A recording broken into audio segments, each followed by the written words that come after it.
আগামী ৮ মে অনুষ্ঠিত হবে গোপালগঞ্জের ৩টি উপজেলা পরিষদ নির্বাচন।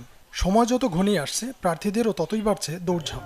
সেই সাথে অনেকেই করছেন নির্বাচনী আচরণবিধির লঙ্ঘন। বিভিন্ন জনসভায় প্রকাশ্যে হুমকি ধামকি ও দেয়ালে পোস্টার লাগিয়ে আচরণবিধি লঙ্ঘন করা সত্ত্বেও এদের বিরুদ্ধে এখন পর্যন্ত নেওয়া হয়নি কোনো পদক্ষেপ। আগামী ৮ মে গোপালগঞ্জ জেলা সদর, কোটালীপাড়া ও টুঙ্গিপাড়া উপজেলা পরিষদ নির্বাচন অনুষ্ঠিত হবে। এই নির্বাচনে ৩ উপজেলায় ৪৪ জন প্রার্থী নির্বাচনে অংশ নিচ্ছেন। পথে ঘাটে, হাটে বাজারে, এমনকি বাড়ি বাড়ি গিয়েও নিজের পক্ষে ভোট চাওয়া সহ প্রার্থীরা দিচ্ছেন নানান প্রতিশ্রুতি। তবে নির্বাচনী আচরণবিধি লঙ্ঘনের প্রতিযোগিতা যেন থামছেই না। এখন আমাদের সামনে স্বপ্ন। প্রার্থীদের প্রতীক সম্বলিত পোস্টার দড়ি দিয়ে বেঁধে টাঙানোর নির্দেশনা দেওয়া হলেও এই নির্দেশনা মানছেন না অনেকেই। নির্বাচনী আইনশৃঙ্খলা বিষয়ক মতবিনিময় সভায় এসব পোস্টার তুলে ফেলার জন্য প্রার্থীদের নির্দেশনা দেওয়া হয়। তবে প্রার্থীরা নিজেদের পক্ষে সাফাই গেয়ে বলছেন, যথেষ্ট পরিমাণ জায়গা না থাকার কারণেই তারা বাধ্য হয়ে দেয়ালে পোস্টার লাগাচ্ছেন। আমার চামড়া তুলে নেবে, আমাকে এলাকা ছাড়া করবে, আমার কোনো ভোট নেই, শূন্য ভোট, নানান অপপ্রচার করেছে।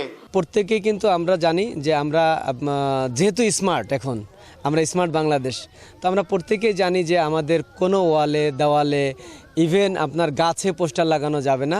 এটা আমরা আমাদের যে কর্মী আছে প্রত্যেককে বলে দিই, কিন্তু হয়তো কিছু কর্মী বুঝতে পারে না, তারা দেওয়ালে সেটে দেয়। আমরা যারা নির্বাচন করছি অনেকে হয়তো নতুন প্রার্থী, অনেকে পুরনো প্রার্থী, অনেকে বোঝে না, যার জন্য আচরণবিধি মনে হয় একটু শিথিল হয়েছে, যার জন্য সবাই একটু অলে লাগাইছে। নির্বাচনের আচরণ বিধি নিষেধ যারা মেনে চলবে না, তারা নির্বাচিত হলেও তো আচরণবিধি লঙ্ঘন করবে, জনগণের স্বার্থের বাইরে কাজ করবে। আমি নির্বাচনী প্রচারণায় নয়, আইন বিধিতে এখান থেকে যে নিয়মটা দিবে সেই নিয়মটা আমার জন্য যথাযথ প্রযোজ্য। আমি এটার বাইরে একটুও না, আমি আইনের বাইরে একটি পাও না। আমি টুঙ্গিপাড়ার জনগণকে একটাই প্রতিজ্ঞা দিয়েছি যে ইনশাল্লাহ এই টুঙ্গিপাড়া উপজেলা হবে একদিন একটা আদর্শ স্মার্ট উপজেলা। টুঙ্গিপাড়াকে একটি সুন্দর এবং স্মার্ট বাংলা টুঙ্গিপাড়া গড়ার জন্য মাননীয় প্রধানমন্ত্রীর নির্দেশনায় যেটা করার দরকার আমি সেটাই করব। একটি শিল্পবান্ধব গোপালগঞ্জ যাতে গড়ে ওঠে, সেই ক্ষেত্রে আমি যদি নির্বাচিত হতে পারি, মাননীয় প্রধানমন্ত্রীর কাছে আমার ব্যক্তিগতভাবে আবেদন থাকবে যেন গোপালগঞ্জকে একটি শিল্পবান্ধব গোপালগঞ্জ হিসেবে গড়ে তোলে। কোনো অভিযোগ না আসায় ব্যবস্থা নেওয়া সম্ভব হয়নি বলে জানিয়েছেন রিটার্নিং কর্মকর্তা। আমাদের লোকজন ফিল্ডে আছে, তারা দেখতেছে, এবং আমাদের কাছে অভিযোগ আসলে এটা ব্যবস্থা নিচ্ছে আমরা।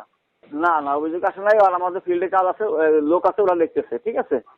নির্বাচন শান্তিপূর্ণ, অবাধ ও সুষ্ঠুভাবে শেষ করতে কঠোর হওয়ার নির্দেশ দিয়েছেন নির্বাচন কমিশনার।